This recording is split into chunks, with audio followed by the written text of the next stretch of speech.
j'aimerais bien, au-delà des remerciements qui sont évidemment sincères et fondés, mais j'aimerais présenter un petit peu la personnalité, le parcours, ce qui va faire bien mieux que moi dans 2 secondes de Blake, mais un tout petit peu pour introduire l'importance qui est la sienne sur la scène, d'une part de ce qu'on appelle le street art ou le travail au pochoir, parce que dans le street art il y a énormément de réalités, de médiums, de techniques différentes et que les unes ne sont pas du tout réductibles aux autres, donc il y a des spécificités. Et d'autre part, effectivement, saluer le parcours qui est celui de Blake, qui est international, pas que limité au simple domaine français, mais qui excède largement, comme tout street art doit le faire, les limites, d'accord, de notre réalité. Donc, j'aimerais un petit peu qu'il nous parle, et ça il va le faire bien plus que moi je ne saurais faire, de son parcours, de peut-être les études, de comment les études ont été un vecteur, puisqu'il s'agit d'architecture, pour éventuellement basculer dans cette dimension du tissu urbain, du paysage urbain, des interconnexions, du réseau qu'est une ville, et donc d'une intervention rythmée, visuelle, plastique, gestuelle, d'une production comme celle-là. Peut-être également la dimension politico-socialo, quelque chose à voir, lui non. Bien évidemment, et ça il faut encore, je pointe d'une manière très très comme ça légère, certains moments, la découverte évidemment de l'intervention dans la rue à New York, lors d'un séjour qui a été déclencheur d'une certaine façon, voir comment à partir de New York on peut s'approprier nos propres moyens de production, notre propre réalité, et donc s'indexer un espace qui est cet espace de la ville française, parisienne, peu importe. Et puis beaucoup d'autres questions qui vont surgir de toute façon et que j'ai moi en tête, que je ne pose pas maintenant bien sûr. On attend d'abord cette traversée visuelle, accompagnée d'un récit forcément, et ensuite on passera à mes questions d'abord, parce que le fait du prince, d'abord moi, et ensuite évidemment les questions des étudiants, si comme je l'espère ardemment, questions il y a et il y aura. Ok? Ok, oui, ok.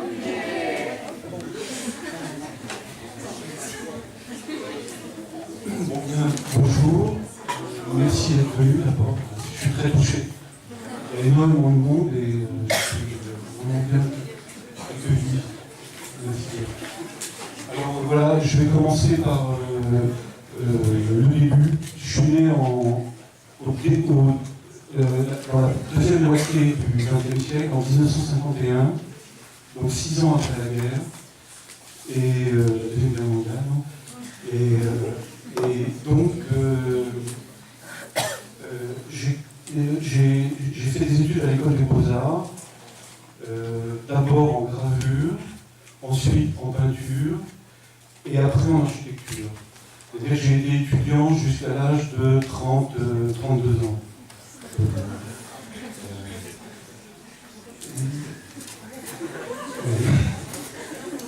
Donc, d'abord, donc j'ai appris à dessiner à l'école aux Beaux-Arts, à peindre, à faire de la gravure, j'ai appris différentes techniques. Ça prend du temps, parce que il faut maîtriser la main, c'est assez compliqué en fait, hein. On n'apprend pas à peindre en 1 an. Ça prend du temps. Bon. Donc j'ai passé ce diplôme d'art plastique en 1976 et je suis rentré en architecture à l'unité pédagogique d'architecture numéro 6, qui est rue de Flandre en fait, en 76-77. Là, ça a été un espèce de bouleversement dans ma vie, parce qu'en fait, aux Beaux-Arts, en peinture ou en art plastique, on nous apprenait donc à peindre, on nous a appris l'histoire de l'art, on nous a appris un petit peu d'architecture, mais on ne nous donnait pas un enseignement ni social, ni, je dirais, pas politique, mais par exemple sur son environnement social, on nous apprenait pas grand-chose. Donc, en architecture, j'ai reçu des cours d'archi, de sociaux, de philosophie, tout un ensemble de cours qui m'ont ouvert un peu l'esprit. En 81, j'avais un ami qui organisait un terrain d'aventure aux Ulysses. Alors un terrain d'aventure, c'est la photo que je vous montre là. C'est un endroit où les enfants peuvent aller jouer après l'école ou pendant les vacances. Ils sont accueillis par les adultes. C'est assez libre. C'était une structure qui a été inventée juste après la guerre, quand les enfants jouaient dans les immeubles qui avaient été démolis par les bombes. Et donc, les quartiers où les parents ont décidé d'organiser un peu une structure pour accueillir des enfants pour ne pas qu'il y ait d'accidents, choses comme ça. Donc, ils demandaient à les adultes de surveiller les enfants avec une certaine liberté. Donc, aux Ulysses, il s'est créé cette structure-là, une association qui s'occupait des enfants qui devaient venir jouer. Donc, on avait une espèce de baraque, comme ça, où on entreposait nos outils. Et comme vous pouvez le voir, les murs de cette baraque étaient peints et repeints continuellement.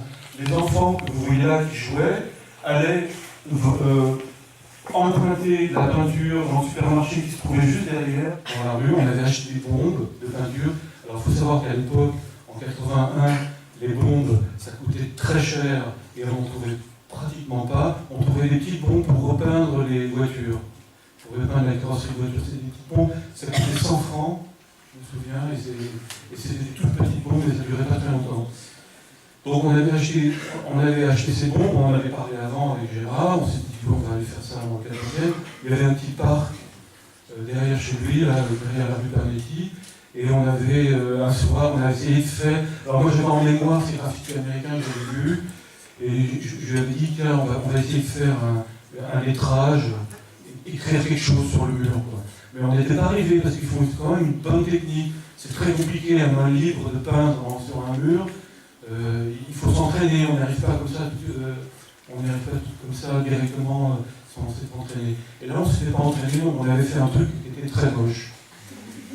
Et donc, on était retourné le lendemain matin, on s'était dit, c'est pas possible. Alors, moi, on a pensé, on a parlé, tout ça, on s'est dit. Et dans les années 60, quand j'étais gosse, j'avais 11-12 ans, j'avais fait un voyage en Italie, à Padoue avec mes parents, et je me souvenais avoir vu des graffitis sur les murs de Padoue, datant de la dernière guerre mondiale, qui représentaient en fait le portrait de Mussolini casqué, fait au pochoir, et qui est resté un vestige de cette époque-là. Parce que les fascistes faisaient leur propagande pendant la guerre ou avant la guerre avec des pochoirs. Et j'avais vu ça avec mon père, je me souviens avoir demandé à mon père pourquoi les gens font ça, parce que c'est possible. Et mon père m'avait expliqué la technique, tout ça. Donc j'avais en souvenir ça. Et donc, suite à ce graffiti qu'on a fait en 14e, qu'on avait raté, j'ai dit à mon copain Gérard, bon, on va faire des pochoirs. Un pochoir, c'est un bout de carton qu'on découpe, et puis avec une bombe, on passe.